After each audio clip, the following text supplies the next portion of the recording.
Have you ever hit a moment where success wasn't enough? Where the weight of your past and the scars no one sees, or the doubts you don't dare voice, keep you from breaking through to the life you know you're capable of? Maybe on the outside, you've achieved more than most, but inside, there's still something holding you back. If that hits home, take a breath. You found your people. You found your tribe. Welcome to That Shit Does Not Define You, Stories of Hope. I'm Athena Captain, joined by my co-host, Jada Haycraft. This isn't just another podcast, friends. It's a space to strip away the labels, the shame, and the invisible barrier standing between you and your next chapter in life. In every episode, we'll bring you raw, real stories of resilience, people who have rewritten their lives and give you the strategies and tools to do the same. Whether you're climbing out of rock bottom or breaking through to your next level, your future starts here. Let's get started. Sometimes you look up one day and you barely recognize yourself. Life gets busy, grief hits, shame creeps in. I don't know, life just happens. Or maybe it's just 1,000 small compromises. But now you've drifted from where you want to be, who you want to be. But here's the truth. You can always find your way back to your faith, back to your purpose, back to yourself. And today we want to talk about that. You've drifted, but you can come back. You haven't lost yourself. So how do we do it? That's what we're going to talk about today. So thankful that you're here today. Jada, thank you for being here as always. And for those of you who have been listening to us just bare our hearts and all of these people sharing their stories, thank you so much for being here. We're excited to continue to unpack this season. So we just want to thank you for being here. If you know anyone that needs to be heard and wants to know that they're not alone, please share this podcast with them, because we would love to make sure that our stories and other people's stories get to make a positive impact on everybody's life. That's why we're here, right, Jada? Exactly. Hit the nail on the head. Yes. I'm telling you. So it's really fun. We've heard some really good feedback on this, but I got to tell you guys, in the comments, if you know somebody that Jada and I need to interview that is just they are exceptional, they have beat the odds, and you think their story is worth having told on our podcast, hey, let us know. We want to make sure that we get people's voice out there and that people are able to use their life experience to help other people. So today, that's kind of what we're going to do, right? I'm going to tell a story. No guests today. We're stuck with me, Jada. Oh, so everyone. But No, you're amazing, Athena. We should have done a drum roll to see who's the guest of today. It's Athena. So hey, you guys. So talking about losing yourself, I'm currently writing my second book right now about my journey with my daughter, and part of that title is about losing myself. So when this podcast came up, I thought, you know what, I'm going to be transparent. I'm going to tell this story. I'm about to put it in a book and tell this story. But I I think about 12 years ago. It's 12 years ago. I have struggled with my weight my whole life. And uh, if you know about the ACE score and the side effects for the ACE score, that is a pretty common, Jada, I know you do a lot of psychology courses, and that is a area of focus for you. You know that's one of the side effects, right? Either eating disorder to be skinny, or having eating disorders of struggling with your weight. And it's not just about food. Can we talk about that? There's psychological things that happen in there when you have a high ACE score. There are also physiological things that happen, like fight or flight and overutilization of hormones. So not to make excuses, but it's a little bit more complicated than there's calories in, calories out. So if you're facing that journey right now, I just want to let you know I hear you. I know the journey's hard, and I'm proud of you. If you have a high ACE score, I'm proud of you for being here. I'm proud of you for achieving. I'm proud of you for overcoming. And you're beautiful no matter what the mirror looks like, right? Because you've overcome what other people could be crushed by. So I think that's really important. However, I've struggled, but 15 years ago, I worked really hard and I lost 150 pounds in a year. And I did it organically and in a healthy way. And I was so proud of myself. You know, I was so proud of myself, Jada. And I was like, yes, I'm never going to get the weight back again. I'm going to stay healthy. And by the way, I didn't get skinny. Athena doesn't get skinny. She just gets fit or fluffy. This is the truth, okay? So, but what happened is about 10 years ago, my daughter, um, I had just gotten married, and we found out literally 5 days, you guys, after I got married, we found out she had osteomyelitis, which is a bone infection that is life-threatening. And we had to do a PICC line, which is an IV, for those of you who don't know that, to her heart. And we had to put antibiotics, directly to her heart for 6 months to keep her alive.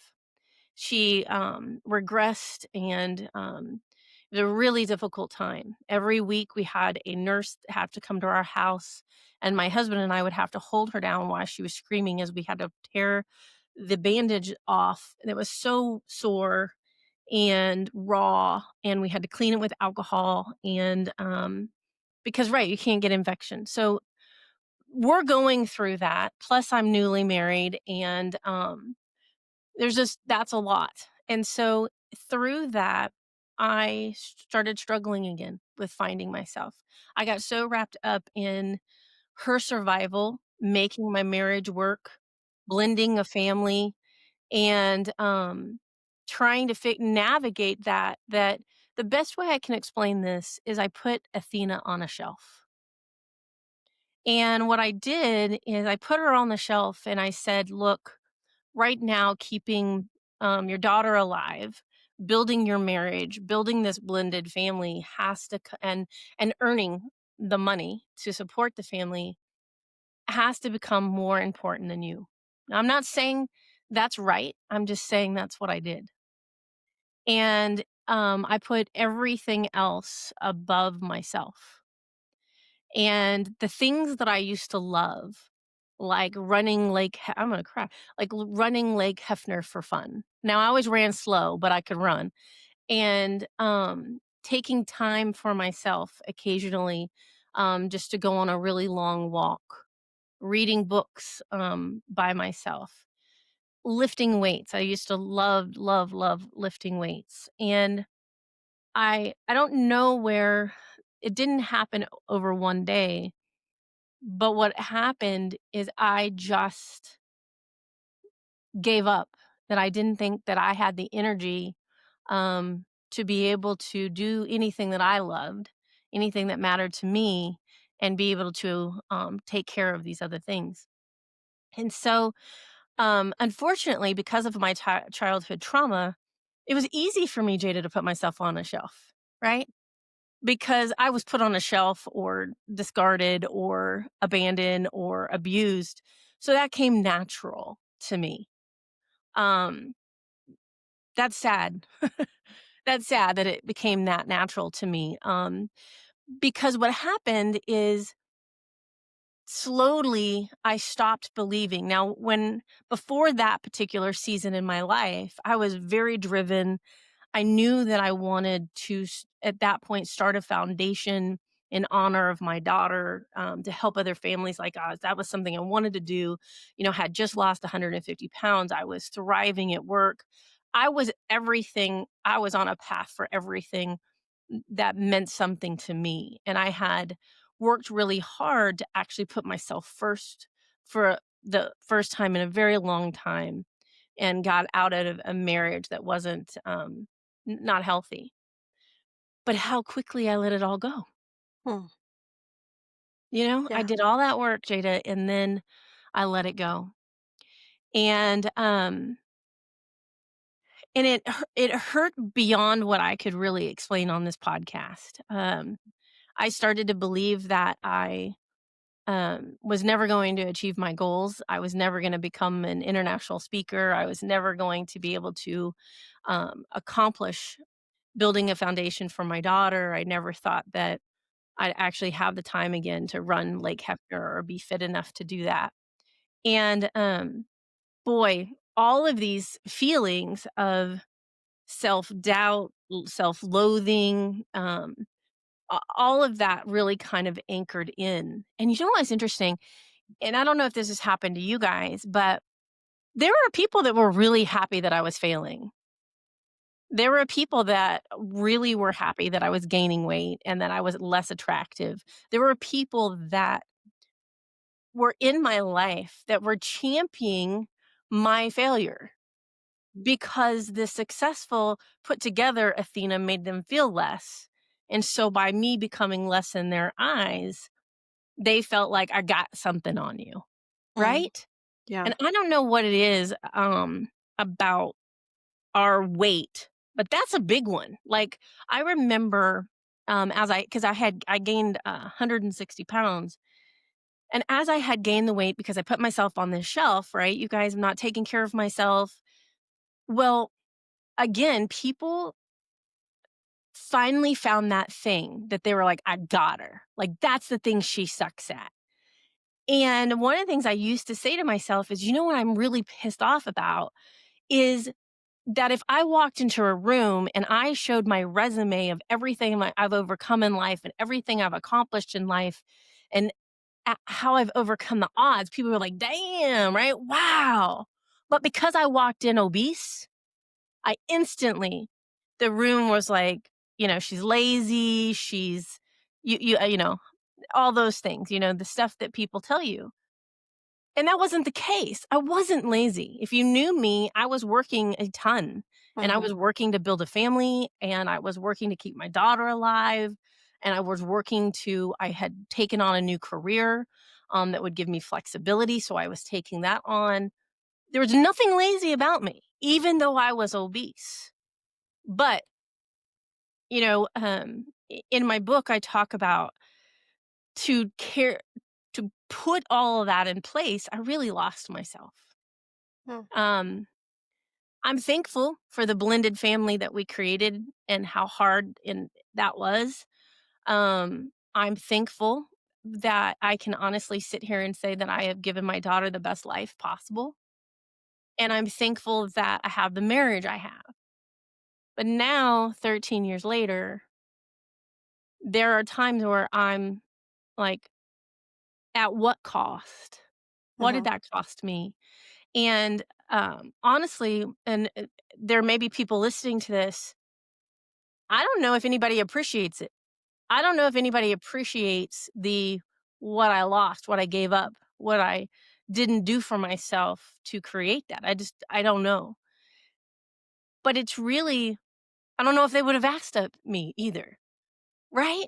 And so I think that that's something is if you're listening to this, we give of ourselves to where we lose ourselves, but I don't know if the people who love us would have asked that. mm, So that's something to think about too. And so how do you come back around? Now, fortunately for me, I'm in a spot spiritually where God is pulling me back around and showing me who I am again, showing me that I am still, um, I'm still that fit person underneath the fluff. She's still in there, that girl that likes to, I'm old now, I don't know if I'll run, but, I like to go for a good long walk. That girl that loves to lift weights, she's in there. The girl who loves to read, well, she's been there, but I've got a stack like this, right? She's in there. So the very first thing, Jada, is I had to recognize, okay, why did I put myself on the shelf? For multiple mhm, reasons. One, it was too easy.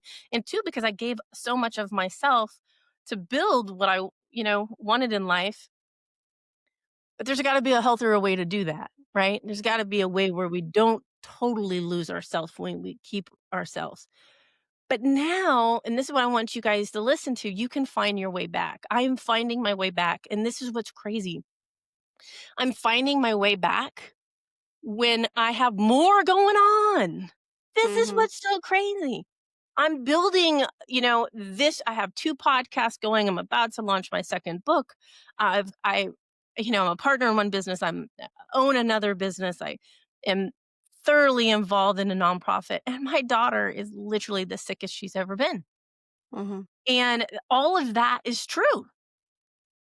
But the difference is now God is opening my eyes that with his help and with the right people and the foundation of my life in place, I don't have to give her up, mhm, right? I can pull her back off the shelf and I can love on her. I can give her space.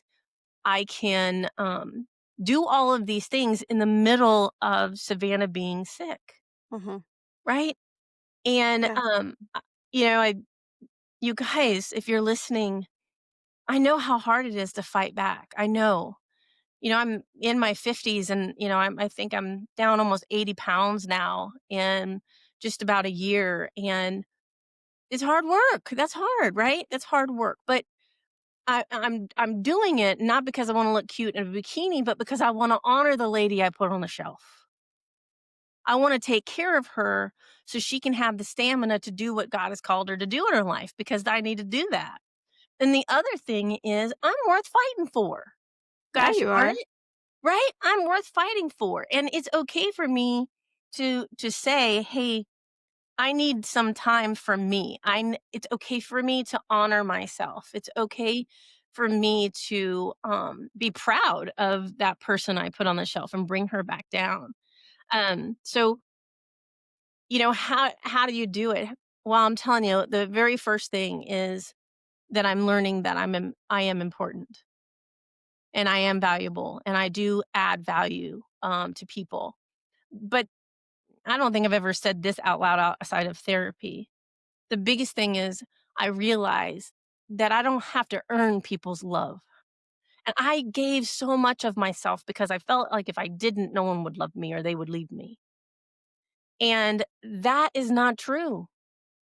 You do not have to earn love like that, to sacrifice self to be loved. Especially when it's more perceived. Mhm. There's nothing that my husband would have ever said, you owe me this for me to love you. He would never say that, ever. But, in my convoluted, broken self, right? That's what I heard because I had been abandoned so many times in my life. So you play these games, and this is why we're doing this podcast, and I'm being so honest because those things that attach to us, these labels and thought processes, they affect you.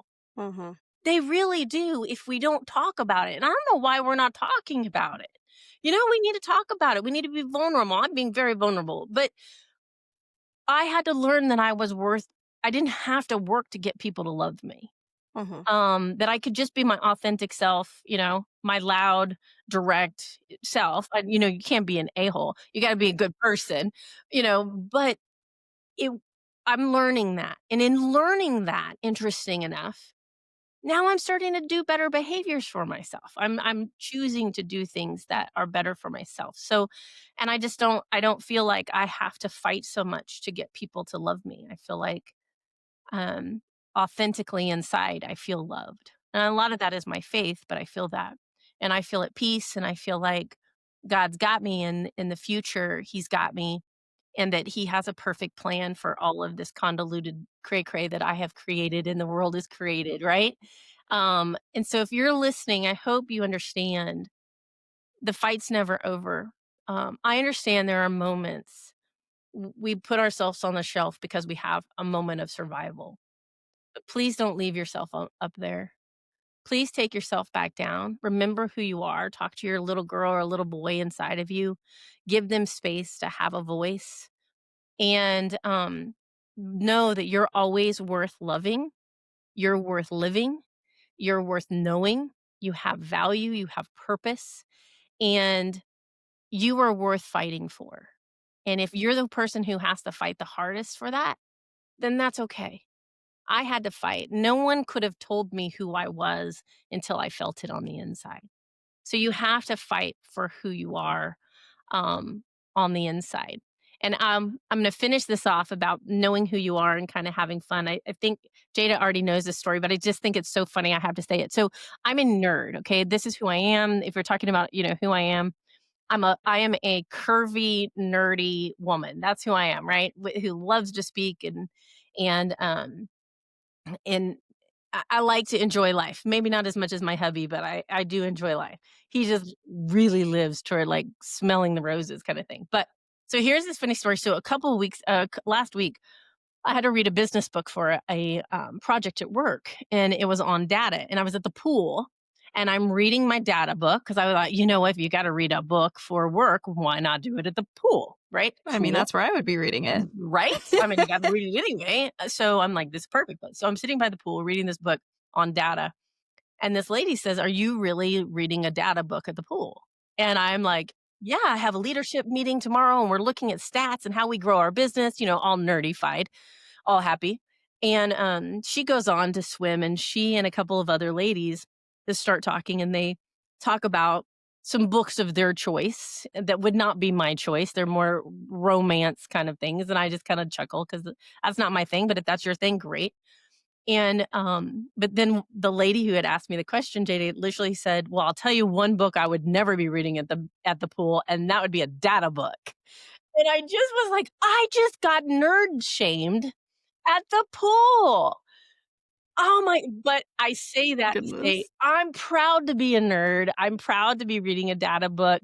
I got interviewed for a thesis paper for a woman I have a lot of respect for. She's getting her doctorate in business, and I was telling her story and she goes, "Oh, don't feel bad." And Jada, she picked up a book next to her and she goes, "This is what I was reading in my last vacation." And it was a research book. And I'm like, Amazing. yes, nerdy You're women like, it's not unite. just So me. Yeah. whatever you like to read, That's no problem. But hilarious. here's the thing, you be you, be bold, read your data book, read your romance book. I don't care, ladies, gentlemen, you read what you want to read. The thing is, let's fight for ourselves and be authentically who we are and then laugh when other people don't get it. Like, you know, Yeah. the data book. Exactly. That is hilarious. Well, speaking of data, Athena, I always have some data. Oh, yeah. But before, I just want to thank you for your vulnerability. I know that's what this podcast is about. And I wanted to hone kind of back in on something you said. You said, would your family have asked you to give up the things you gave up? And I think that that's an important question for all of us to ask ourselves as we're processing through what our priorities are and what we're giving up in order to make the life we want happen, and really process those with your loved ones of is if we look back in 10 years and we've given XYZ up, how is that going to affect our life, our marriage, our kids? And is that worth it? And I think Mhm. that that's a good question to process with your loved ones. So I, Absolutely. I really liked that you touched on that. But leading into the data, bottom punch, Woo! Data book, data book. data, I'm just saying. we have a couple different um, research articles, and one says that purpose anchoring builds resilience and well being. So the research really shows that having a clear sense of your purpose, a reason for Mhm. being, helps people recover faster from setbacks, reduce anxiety and depression, and improves your overall well being. And then it also states that when we drift from that purpose, life satisfaction drops, but returning to the purpose restores resilience and mental health. I love that. Can we just Mm, stop for a second? That is yeah. critical. Purpose. Hmm. Really understanding your purpose. And by the way, can we say this too? Your purpose doesn't have to be something worthy of fame. Hmm. Okay. Your purpose can be impactful and quiet. So, Hmm. really, wow, take a second, right? And wow, really think Yeah, about your purpose. certainly. And the second one is it's to sum it up, it basically says faith practices calm the nervous system. So the studies show that your faith-based practices, including prayer, meditation, gratitude, and worship, can reduce your cortisol or your stress hormone levels. That calms the nervous system and promotes emotional regulation. So returning to your faith, whatever that looks like for you, can be a powerful tool Mm, for healing and recentering. And that is from the Harvard Review. a good one. And then the third one is self continuity supports identity recovery. So, psychology research shows that feeling connected to who you used to be before the drift and seeing that self as continuous with who you are now is going to support stronger identity, self esteem, and future hope. This is why returning to values, people, or practices that once grounded you help restore your core identity and confidence. That's good. I like that one. I do. Those are some good.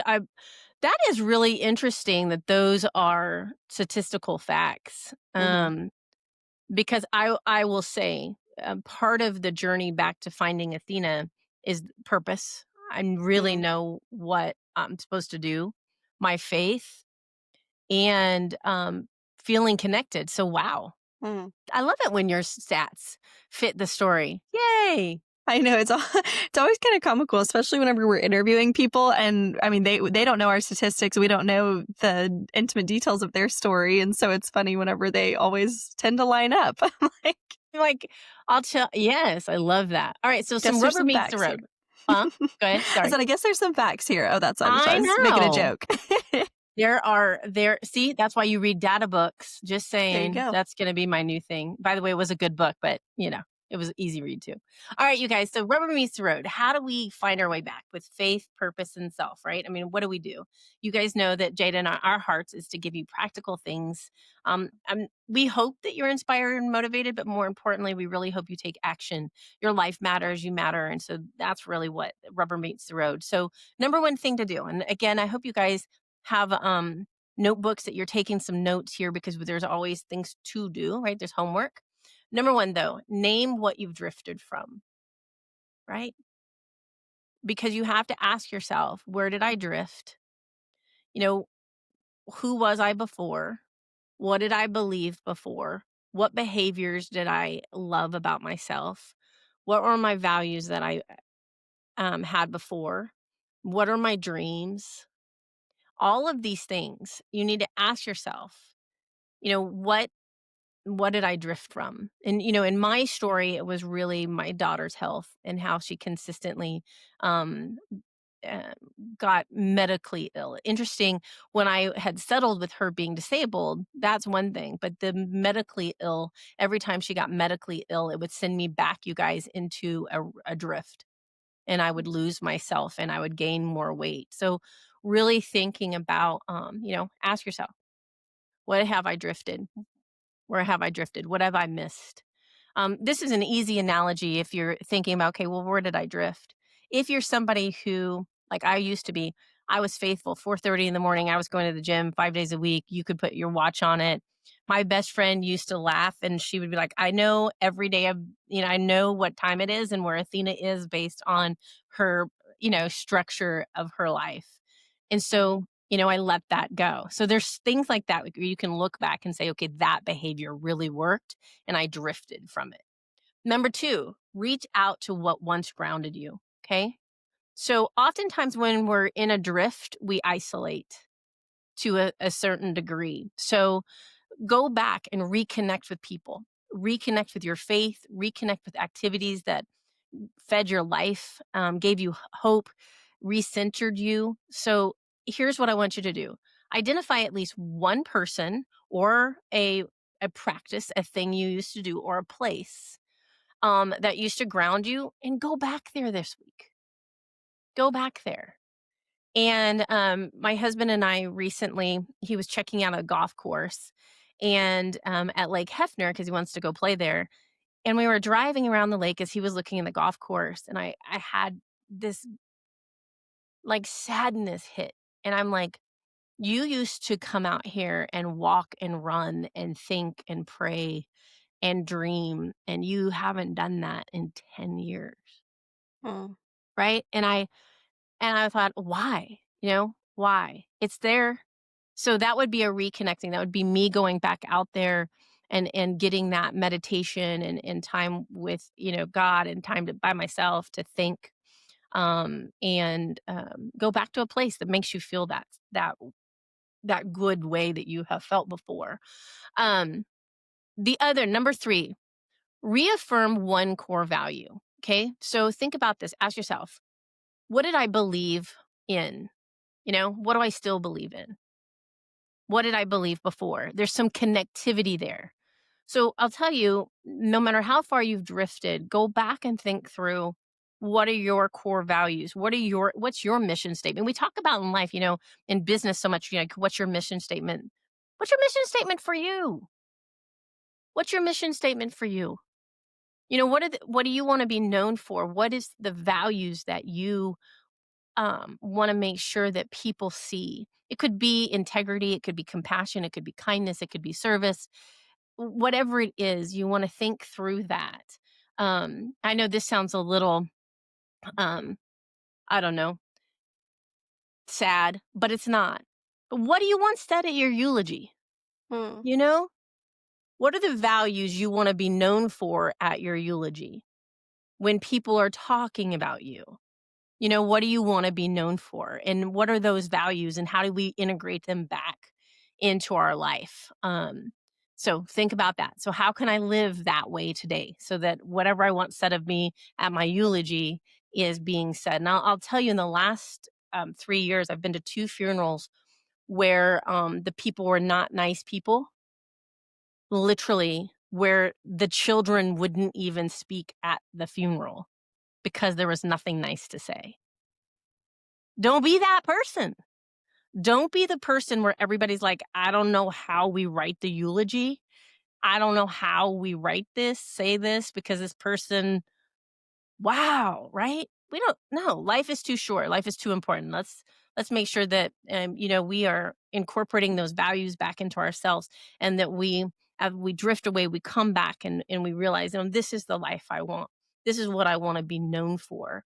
Um, and again, doesn't have to be Superwoman. It could be something simple. And number 4, and last one, take one more return action. And what that just means is take one step to reconnecting to who you were, reconnecting to the things that, grounded you, the things that made you feel valuable, the things that made you, feel like you understood your purpose, the things that made you feel hope. What were those things? So if you have put yourself on a shelf right now, I'm praying that you are remembering something amazing about yourself that you have forgotten, or something that you love to do that you have given up, or that you remembered something about yourself that is just astounding. And you're like, yeah, I hope that you're thinking about that right now.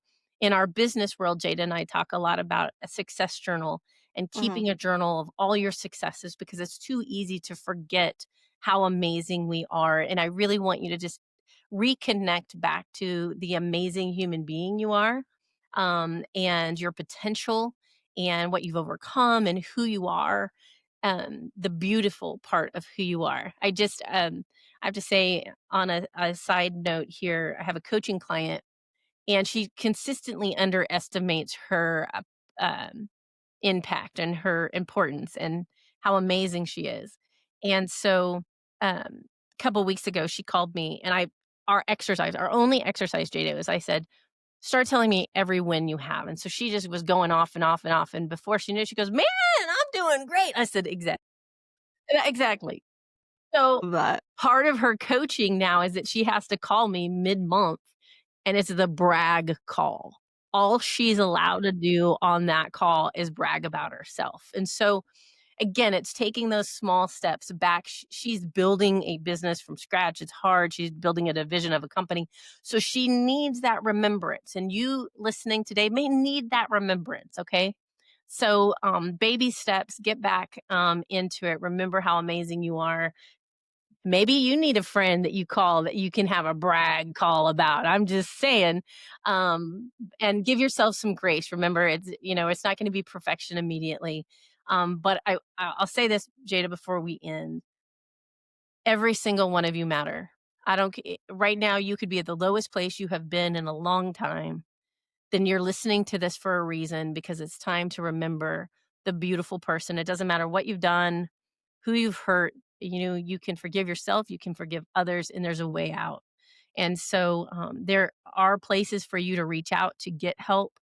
And, if you reach out to us, we will do our best to connect you.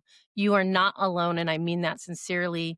And you are valuable. You are valuable and needed, and you are born at this time for reasons, and you are worth fighting for. Like I am worth fighting for. So I'll fight for myself. I hope you ladies and gentlemen that are listening are going to fight for yourself too. But Jada, where do we go from here? Yeah, so we have our season 2 resource guide you can download. The link will be in the show notes below. And if you enjoyed this podcast, we would love to invite you to like and subscribe so you can join us next week as we interview Amy Singleton on You Can't Heal What You Won't Face. And if you want to find us on social media or other streaming platforms, you can find us just about anywhere. So search Athena Captain. She has a very unique name, so she will stand out. But in all seriousness, this is not your practice life. So don't wait for perfect. Start messy. Start scared. Just start. because nothing changes until you do. So take one step today toward the life you want and dare to share it with us. We'll be here standing with you every step of the way. See you next week. Thank you.